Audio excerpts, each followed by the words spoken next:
And now, World Improv Network proudly presents Community Court.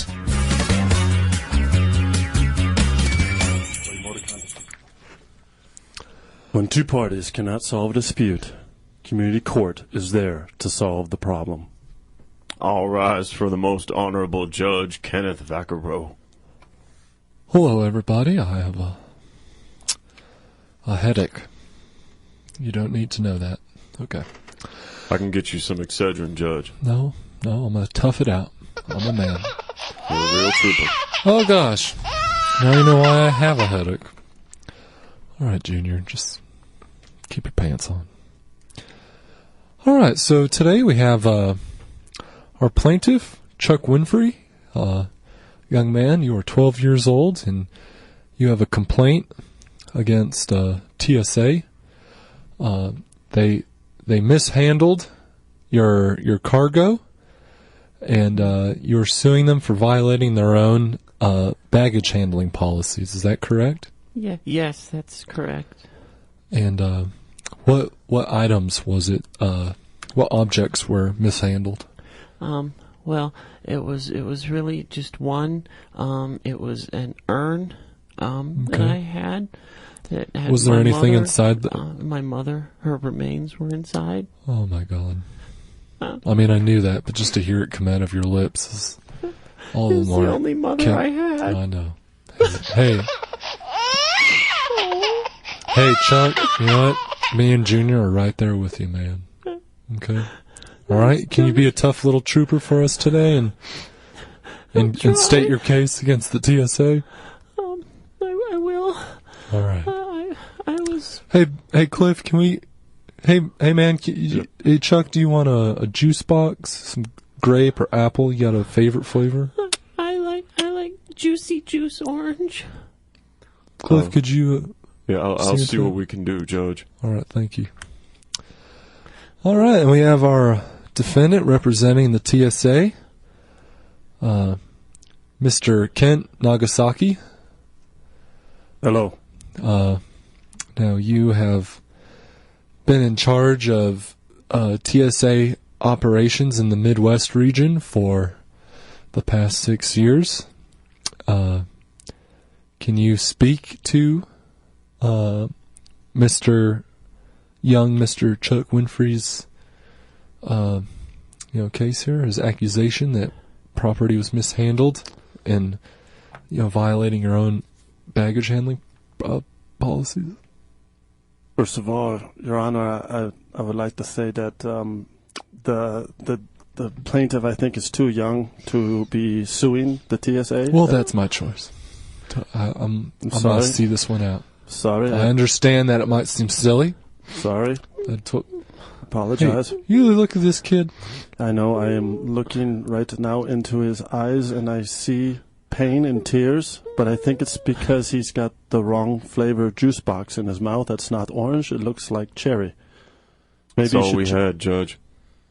Well, you know what? Cherries are pretty good. Little Chuck, does that juice box make you cry more than this case itself? It doesn't taste good, but it's no substitute for my mom. Oh, God. Well, Mr. Nagasaki, please state your case. Well, what do you have to say to defend yourself? We are the most professional organization within the United States government. The TSA is absolutely have a bulletproof track record on handling all the customers that come through the airports when we screen them. And what happened was... why are you looking around the courtroom? Well, because I Are you piecing this together right now? I hope not, sir. Well, Your Honor, I'd like to say the only reason I'm looking around is because I am trained to spot terrorists, and so I'm just looking to see if there's possibly some in the audience. And so I just want to make sure that no one comes behind me and surprises me. I could care less if they surprise you or little Chuck. Yeah, however... you couldn't care about anything. Well, obviously the bailiff doesn't care much because he gave you a cherry juice box. And not Cliff said that's all we had. Well, right, we're not a juice box factory. We're a courthouse. Nonetheless, what happened here was he came through with an urn, but we didn't know it was an urn because it looked like Mickey Mouse, had the big ears, and it was like a little statue. So who was to say that it was an urn? Of course, our TSA representatives are completely trained to spot what an urn looks like, and that is like no urn we have ever seen before. Your Honor. Yeah, Chuck, what is it? What is it, kiddo? I'd like to enter into evidence the urn, and you can see where there's still the duct tape on it from where it was held together, and the one ear is broken off. Oh, all right. Hey there. Cliff, could you pat him on the back? Your Honor, we offered to buy little Chuck a new urn, or as he calls it, with a brand new ear. Matter of fact, About the urn! we were even going to get him a limited edition Mickey Mouse one, and possibly autographed by Mickey Mouse himself. However, he refused, and he went forth with this litigation. Well, you know what? Chuck just said it's not about the urn, and I agree. It's about your responsibility to uphold the policies that you had in place. You're right, and what we You just stated that your personnel are trained to spot urns. That's correct. Now, I know very few agencies, organizations much less, that train their employees to recognize urns. That is why we're the best. You were the best. I'd still have my mom's ashes. Well, Chuck, hey Chuck, hey guy, Yeah. hey, are you being a trooper for me?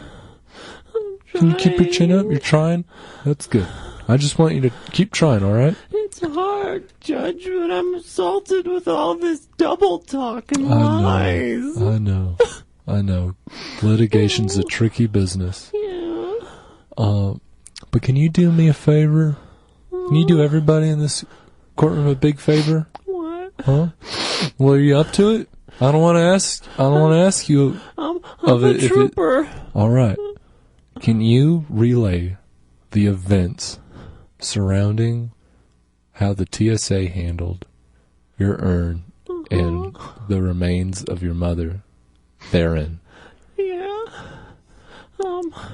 So I was standing in line at security, and my Aunt Sue was with me, and she walked me to the conveyor belt, and I put my stuff in the gray tray. Yeah, that little plastic bucket thing. Yeah. Yeah. And I emptied my pockets, and Did you take your shoes off and your belt? Yeah. And I got my X-ray picture taken, and when I came out on the other side, they asked me to step to the side, and they brought my mom's remains over to me. And how did they bring them to you? The woman behind the conveyor belt tossed it in the air to the man standing over by the mat with the 2 footprints on it where they had me stand, and he got it, and he passed it to himself behind his back, and he threw it up into the air, and then he got it on his chin, and he said ta-da, like he was trying to make me feel better, and then it fell onto the ground. hey, Your Honor, you know what I'm saying? I was the man who handled this urn. I'm here alongside with the TSA. I hate you. I thought, Your Honor, that hey. he was trying to smoke in the airport and trying to smuggle ashes of cigarette smoke. A 12-year-old? Yes, in a Mickey Mouse urn. And so I threw it up in the air to try to show him, look, poof, So- you can't get it by us just because you're 12 years old, that you can make it, a little escape for it with your cigarette ashes. Please, what's your name, sir? Yeah, my name is Tyrone Jerome. All right, Tyrone. I'm gonna address you by your first name because you're being particularly casual in my courtroom. Now, you just said that you recognized it as an urn. Yeah, but it's like a Mickey Mouse urn because it had big ears on it. You know what I'm saying? And so You recognized that it was an urn, and still you threw it around haphazardly, like young Mr. Chuck Winfrey described? Your Honor, let me get in here, and I don't think Mr. Tyrone should speak any further on behalf of the TSA. Well, you're not his lawyer. You're a representative of TSA. I want to hear from Mr. Was it Jerome or Jerome? It's Jerome Tyrone. Jerome, Tyrone? That's correct, yes. All right, well... However, I am a superior officer, so I would like to speak on his behalf, if that's okay, Your Honor, or would you want to speak? Let's hear it. So, anyway, he realized that the young child, Chucky, was trying to smuggle cigarette ashes. You can't address him as Chucky. Well, I've never met you. It's okay. My name is Charles. Well, Charles was trying to sneak cigarette ashes through the TSA security checkpoint. Chuck, is that what you're trying to do? Huh, little man? Trying to sneak them? I was trying to take my ashes to my mom's farm in Dayton, Ohio, so I could spread them on top of her beloved dog Chuckles' his grave. Well, I've made my decision, all right? And you know what, Chuck? That sounds really sweet. Yeah. And I hope you still make it out to Dayton, Ohio. The ashes are spread all over the floor of the Minneapolis-St. Paul Airport. Yep. Well, then maybe she's blessing the whole airport with her presence. No. Don't even try it. Sorry, Your Honor. I'm just trying to make a positive out of a positive. Are you looking at this little boy? See how heartbroken he is? Yeah, I can see. That's your fault. I know You're guilty. He doesn't enjoy You're the guilty. Bad man. It's the fruit box, isn't it, Your Honor? Clearly? No. It's clearly a bunch of goofy TSA employees throwing around a Mickey Mouse urn like it was a doggone football. Hey, Your Honor, I was and trying a magic to be a trick. basketball. No, you shut your mouth. Sorry about that, Your Honor. You're out of order. Okay. You were all out of order except for this sweet little boy, Chuck. Oh, don't cry to Your Honor. I know what? I can't help it. I can't help it. That's it. Court dismissed. Junior, we're out of here. Well, let's go outside live the courtroom to Wilford Taylor with the plaintiff and defendant. What's going on out there, Wilford? I'm standing here with little Charles. How are you doing, laddie? I'm not doing good. Because my mom's soul will never find peace because she's in an airport on the ground and on the bottoms of people's feet. But at least justice was served. And I'm not even going to talk to the TSA side because it just sounds despicable. The verdict has been made and the court of law has spoken. Tune in next week for another fascinating episode of Community Court. When we'll be right back with another riveting episode of Truth and Justice, only on KZKO, The Vibe.